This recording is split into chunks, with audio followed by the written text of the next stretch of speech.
This week, our trip to the Amana Colonies in Iowa and how is inflation impacting American travel. This is the RV Miles podcast. This summer, LL Bean invites you to simply step outside and enjoy the fresh air and sunshine. We'll be your guide with tips and advice to get more out of every moment outdoors. Here's one. On your next camping trip, turn a headlamp into a lantern in 5 seconds. Strap the headlamp around an empty clear water bottle or milk jug and turn it on. The soft white light will brighten up a tent. For more fun ideas, easy how-tos, and inspiring stories, visit llbean.com/guide.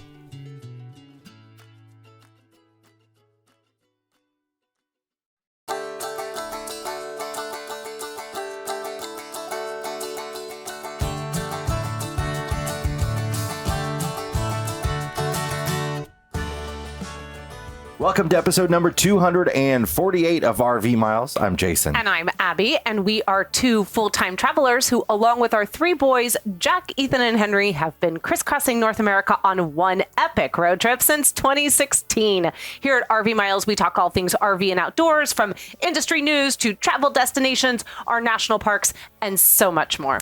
I wanted to kick off the show today with a survey from the folks at Passport Photo Online. They sent us over a press release on this, and it's a survey of 1,000 Americans that they did that is about the effects of inflation on American travel. Obviously, inflation has been going up for some time now, and it's going to impact travel in certain ways. But it's not always as obvious as you might think. So instead of it being people cutting travel in general across the board, maybe they're making different choices about travel. So they put this survey together, and I thought it had some interesting findings. So first of all, 72% of vacationers are likely or very likely to further cut back on travel in 2022 and beyond if inflation persists and costs continue to rise. 85% of Americans had to seek alternative means of transportation when traveling this year due to higher airfares. So this is one area where maybe not more RVs out there, but more road trip travel in general, more people traveling by car because of the cost of airfare. So even though fuel prices are on the rise, there might be still a lot of people on the roads because they don't want to pay the airline costs. Well, not to mention the inconsistency with the airline. Whether or not your flight is even going to happen is quite a stressor I think nobody wants on their vacation. Yes. And there is good news on the fuel front. I think fuel has gone down. The national average, last I checked, was down about $1.12 over its high, which I think was set back in May, maybe. So that's a significant drop if fuel prices are still high. But I think it's eased a lot of concerns of travelers that were sort of starting to think about canceling some trips. Yeah, we're on the lower end of the threes in Davenport right now, which was a really nice thing to see. I think it was like $3.24 at Costco. Yeah. 88% of vacation goers were muscled to downgrade their vacation plans due to inflation and soaring prices. 96% still plan to go on vacation in 2022. So that's sort of like the real big number, right? Everybody still plans on going somewhere. So they've all still kept those reservations. They're just figuring out a different way to do it. So they also identified sort of the top 8 cost-cutting measures that people have taken.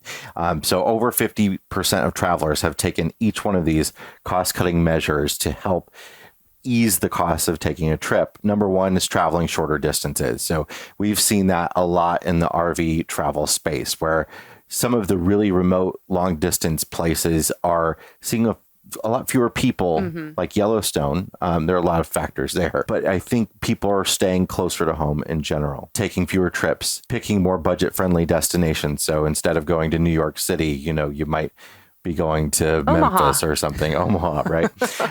Spending less on dining. And that's a big plus for RVing, of course, because you're traveling with a kitchen. Staying in more affordable accommodations, cutting down on activities, making the stays shorter, and opting for destinations that are closer to home. So those last couple ones are similar to the early ones. So, but really, it seems to be like it's really about not going as far and traveling a little bit less and just cutting down on things like dining. And you can still do cool activities, but spending a little bit less money on splurges that you might have taken before. Hiking is a very cheap way to enjoy an area that you are visiting. And I know that a lot of us still complain about the rising cost of campgrounds, but when you think about it, it still remains the cheapest way to travel up against hotel stays, Airbnb, Vrbo. Even just getting a cabin or a yurt at a campground can be somewhere between $75 to $100 more a night, depending on the location, depending on the amenities, than just getting a campground. So as we have seen everything go up in cost, and RVing has gone up in cost as well, it still continues to remain one of the most affordable ways to get out on the road and have a vacation. Today on the show, we're going to be talking about a very affordable option. In fact, the park we're staying at is a private park that it's full hookups that is still only $40 a night. Who knew that even existed and anymore? Lots of great entertainment opportunities abound in this area or near the Amana Colonies. So I'm excited to talk about this stuff. But first, I want to remind everybody that our book is on pre-order. Mm-hmm. If you are interested in getting the National Parks Journal for Kids, it's really aimed at the ages from like 6 to 9. And it's a journal for exploring 4 national parks of your choice. It's not any specific park. And it's available on Amazon right now. We'll put a link in the description for this episode. You can pre-order it for $9.99. It comes out officially at the end of August. Yes. And a lot of people have asked, and I don't think we've actually addressed it here on the podcast. So just really, really quick. We have been teasing for a while that we were going to be having an RV Miles meetup in November, and it was going to be out west. Well, unfortunately, the campground that we were working with, like so many other places across the country, is running into supply issues. So they have had to push their grand opening of this campground back. I think they've had to push it back now to December, which makes that no longer possible for us, given our schedule, to be able to host a meetup out west around the Thanksgiving time, which is really disappointing. And we were hoping we would be able to make something work. And the campground feels awful, but they have or had much needed electrical parts sitting on cargo ships that just couldn't get to them in time to allow them to continue with their opening on schedule. So we are exploring new options and figuring out a way for 2023 that we can all come together as a community. So again, if you're interested in joining us in 2023, head over to rvmiles.com/mailing list, join our mailing list there, and that group of individuals will be the first to know when we do get something settled for 2023. All right, let's take a quick break. And when we come back, we're going to talk about the Amana Colonies, which is a place that I should have known a lot more about since it's like an hour 15 from my hometown. We'll be right back. Chances are you've seen them on the road. That's because Blue Ox designs and manufactures the best towing products in the industry. Just look around, you'll find them on highways and campgrounds and anywhere you find people traveling in the great outdoors. Award-winning tow bars, base plates, and brakes, a full line of weight distributing hitches, adjustable ball mounts, and a new line of fifth wheel hitches. With Blue Ox, towing doesn't have to be a drag. To learn more about how Blue Ox can make your travel adventures even more stress-free, visit blueox.com. You know what it's like, chilling at the campground and then you catch the delicious scent of something good on your neighbor's grill. You'd follow suit, but the idea of grilling over a fire pit or lugging out the bulky outdoor stove is just too exhausting. That's where Otzi Grills comes in. Otzi Grills pack completely flat for easy RV storage, and when it's time to cook, the interlocking design is super quick and easy to assemble. Otzi Grills are self-contained and fueled by charcoal or wood. Available in 3 sizes, made in the USA with high-quality, durable steel, Otzi Grills are built to fit all your camp cooking needs. Otzi is offering RV Miles listeners 10% off when you visit otzigear.com and use promo code RVMiles at checkout, all one word. That's Otzi Gear, O-T-Z-I gear.com, promo code RVMiles. Get cooking today with Otzi Gear Flat Pack Grills. We're back and it's time to talk about the Amana Colonies. So the Amana Colonies are in sort of the Iowa City, Cedar Rapids area. And the Amana Colonies are 7 villages on 26,000 acres near Iowa City and Cedar Rapids, right off I-80. So it's real convenient to get to. The villages were built and settled by German religious refugees who were persecuted by the German state government and the Lutheran Church. They first settled in New York around Buffalo, in what's now the town of West Seneca, but seeking more isolated surroundings, they moved to Iowa all the way back in 1856. Yeah, that seems right. Here in Iowa, they lived a communal life until 1932. For 80 years, Wow. the Amana Colonies maintained an almost completely self-sufficient local economy, importing very little from the outside world, using traditional farming practices, using horses, wind, and water power. And they made their own furniture, their own clothes, all the goods that they needed, they made here. And you can still find a lot of that tradition here. So that's really, really cool to see here.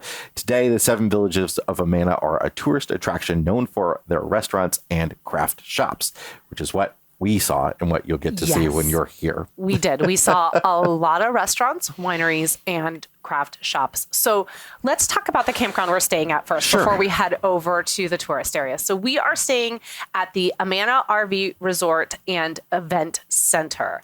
So this is, like we mentioned, $40 a night for full hookups. Super affordable pricing. Affordable, but let's also be honest about what this is. This is a big open grassy area where they do the campsites where it's like a long camp pads, but they'll put 2 onto those camp pads, like, butt to butt. And so it's low amenities, and which I prefer, Yes, very. But it also has laundry here. Yeah. It has bathhouses. It has a really nice office. It's got all of those things that you need. I think they even have Wi-Fi in some capacity. Oh, it looks, we haven't tried it, but there are Wi-Fi towers all over the park. Yes. So they have all of those things. It's a no frills camping site. And that no frills. said, it's actually pretty serene here. It is a big open quiet. grassy area. You're close enough to the main road to have access, but not to hear it. Mm-hmm. You're surrounded by farmland. So we got some beautiful views of the farmland. I got some awesome photos of some red-tailed hawks that were flying through here. There's corn everywhere. There's lots of corn. We'll talk more about that when we get to our tanks, but we are surrounded by corn. And what has been really lovely about being here is the night sky has been stunning. Yeah. It's been a long time since we saw stars. Oh my goodness. The Big Dipper last night was hanging so low in the sky, just kind of perfectly over our rig. It was beautiful. And it's so clear. It's really, really lovely to see that. So what it lacks in the frills, I guess, it really does make up for in its environment and its simplicity and just it's sort of you're at the campground. Yeah. And it is close enough to the sort of main shopping area of the Amana Colonies to ride a bike to. It's a little bit far to walk to, but it's a easy 2-minute drive to get there. It's nothing at all. So you're very, very close, easy access. I would say too that I could also see this being a really, really difficult park to be in at the heat of summer or coming into the beginning or end of the shoulder season of camping because it is wide open spaces. There are no trees here. There's really no shade to be had. So you're getting that summer sun constantly. But also, I'm sure the biting winds that come through here. I don't know how late this campground is open, but as we all know in the Midwest, like it's summer and then it's not summer anymore and basically winter is here. You get a very small little window for fall and then that cold wind just like kicks in. So those are just kind of some things to keep in mind. There's not much here sheltering you from the elements. But again, we've really enjoyed our stay here. It was really brief. We've only been here about 2 or 3 days. It seems to be a lovely place to hold a rally. Oh, something for us to think about for the future. It's a good thing you took that card of the woman who organizes the rallies and then spoke to her. They have buildings for rallies and stuff and lots of space for rallies to happen. For activities. So it's something to think about that we might consider doing next year because it's convenient for us.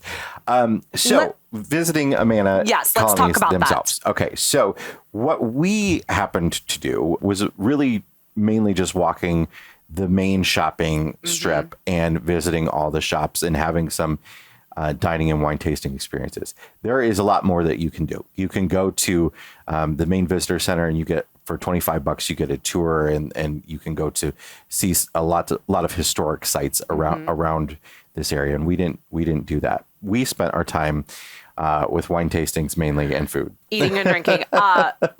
Let's say, though, for anyone, and this was a bit of a challenge for you and I as both gluten-free and dairy-free individuals, this is German food, and that doesn't, and German beer, all of which are incredibly good. They have some really wonderful family-style restaurants over in Amana as well.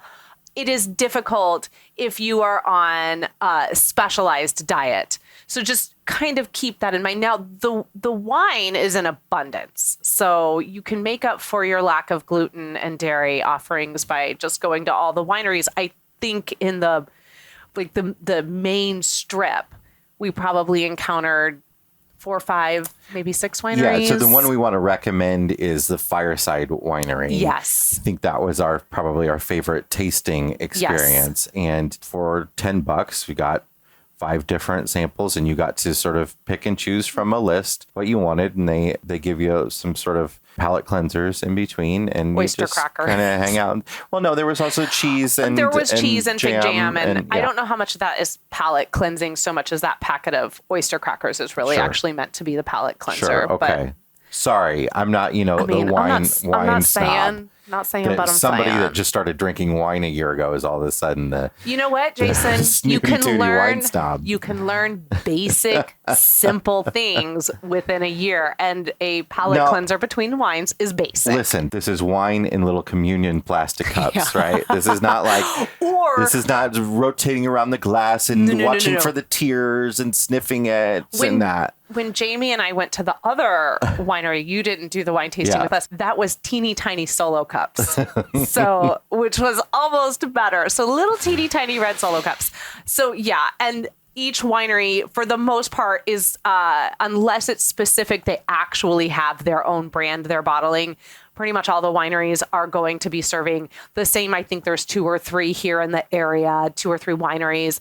And they're obviously going to want to specialize in German wines, which tend to be a little bit on the sweeter side.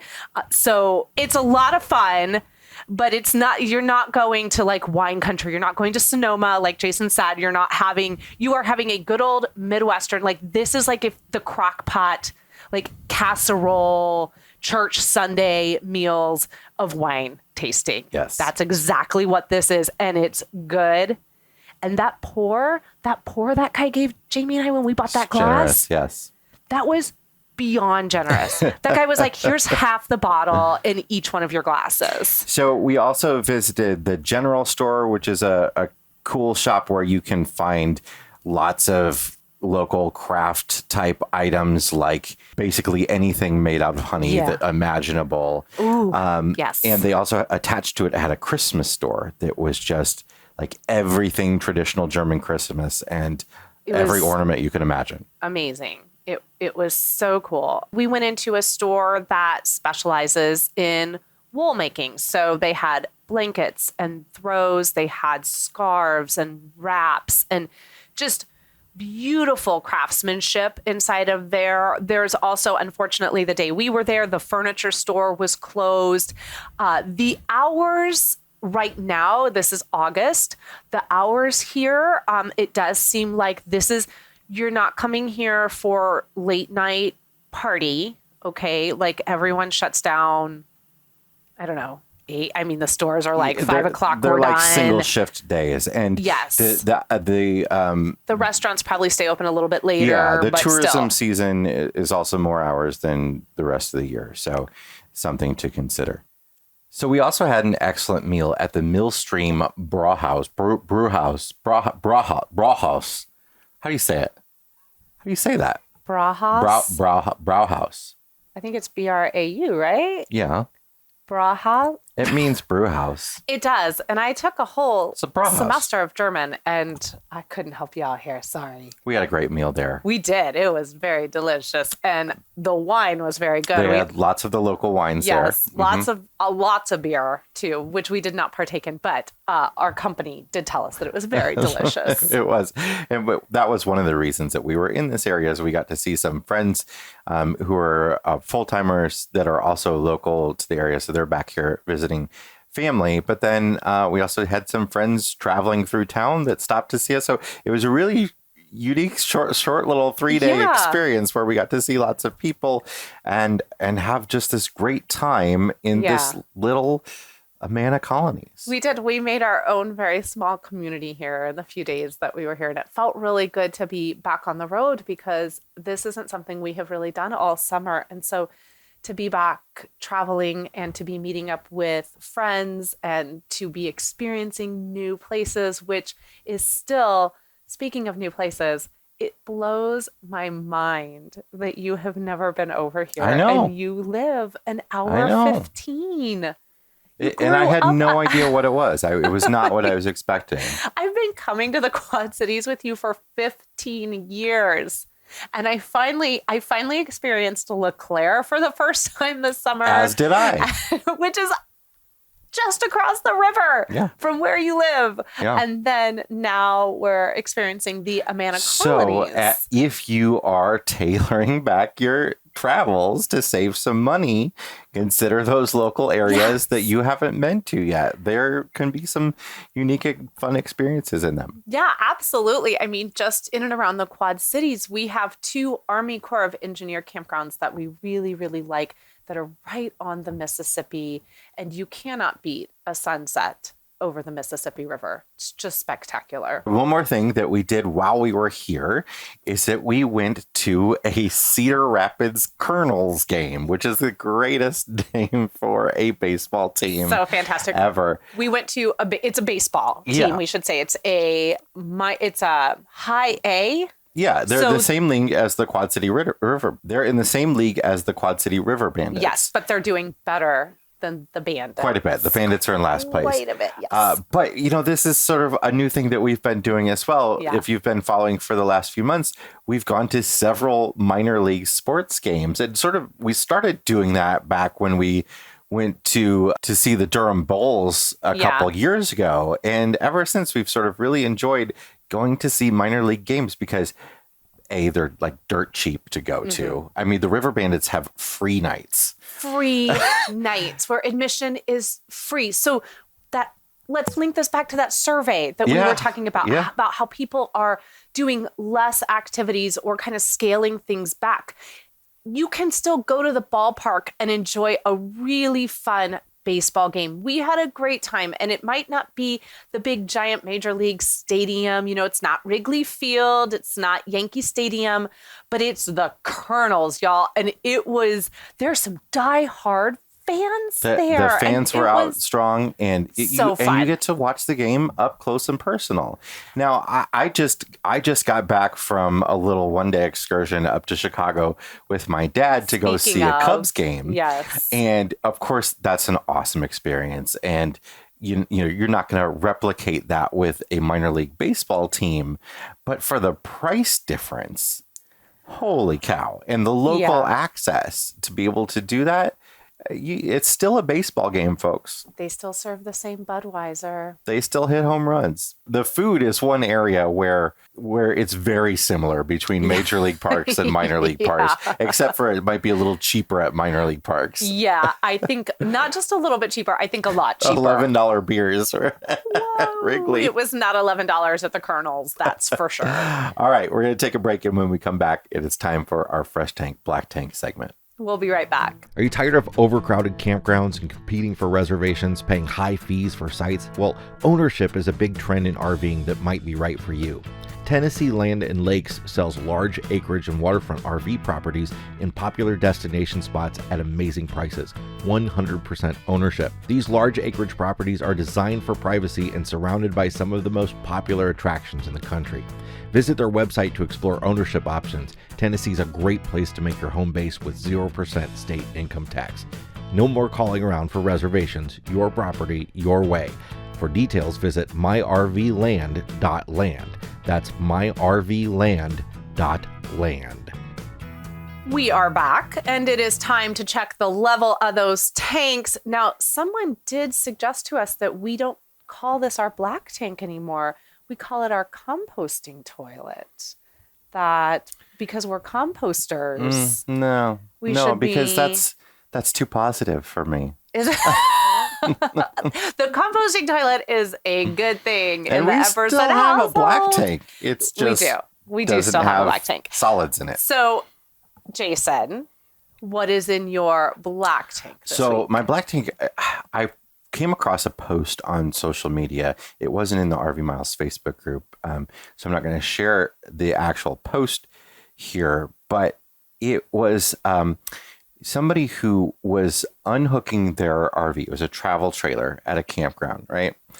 And they forgot to use wheel chocks. And that's very scary. Obviously, you always need to use wheel chocks when you unhook a travel trailer. Please don't ever forget to do that. But the result of that happening was really surprising to me and to this person as well. The trailer rolled about 1.5 feet. It didn't go too far because it was on pretty level land. Good. However, the safety chains were still connected to the truck. Uh-oh. The safety chains ripped from the mounts on the trailer, completely ripped off the mounts of the trailer. Oh, no. And that's not supposed to happen. The person that posted it was like, what is the point of these things if they're ripping right off the mounts? And so the reason this is my black tank is I know how highly regulated safety chains are, how much the companies that make the physical chains put into having them certified for their braking strength and all that sort of stuff. And your safety chains are generally going to be a pretty safe item. And I've done a lot of research over the years on the rules about safety chains, because a lot of people, they say things about safety chains that, may or may not be true, like the reasons you cross them. It's not just about creating a basket to catch the RV. It's about reducing sway and keeping the chain shorter when it does release. It's stuff like that. But from that research, I have always found that the way that the chassis manufacturers in the RV industry attach the safety chains to the chassis never seems to fit the legal requirements that I've read in the many different codes across the country for vehicles. Usually it says it must be 2 attachment points, and often it's 1. Our travel trailer only had 1 attachment. It was 1 length of chain that went to there and back. So it had hooks on both ends, but it was only attached in the middle at one point to the trailer. That's actually against the motor vehicle code in most states. So stuff like that makes me wonder how much, if at any, do they test these connections? And this person had 2 sort of round welded connections that the chains were attached to, and those ripped right off the chassis. It's almost like someone should do a video on this and discuss it further. Because you want me to make another video? I did not say you. I said a person. A person. Okay. A person of about 6'2". Oh, okay. Some people thought was named Miles for the longest time. Anyway, that's that person. That's my black tank. All right. Well, what is your? And it's a very scary black tank. I'm very thankful for those people that their rig only went the short distance and nobody was hurt. But that's terrifying. All right, Jay, what is in your fresh tank this week? My fresh tank is this stuff. This is it's called Kinder's is the brand. It's seasoning. It's just a salt, pepper, and garlic blend. They just call it the blend. And we get this at Costco. It's very affordable for the amount that you get in here. It is impossible to replicate this amount of salt, pepper, garlic on your own for the price that they sell it for. I think it's currently on sale for $4.50 at Costco. And it's organic, I believe, too, right? Yes, it is. Yes. It is certified organic. And I put this on everything. You put that? I put this on everything. everything. This is for anything that goes on the grill, Blackstone, anything like that. Saute pan in the oven, veggies, meat. We put it on everything. Big fan. They have other blends as well that you can pick up at Costco as well. But this is our I think it's our third can of this stuff, and it's great. Yeah, it's called Kinder's The Blend, salt, pepper, and garlic. It is delicious. Get it. You will be very happy you did. What is in your black tank this week? Okay, Abigail? my black tank. Let's go back to the corn. Okay, so we are surrounded by corn. We have been enjoying being outside in the evening, and the last couple evenings it's getting very moist. Everything is just covered in moisture. And I learned that from our friends that there is a thing called corn sweat, that the corn lets off moisture. Yes.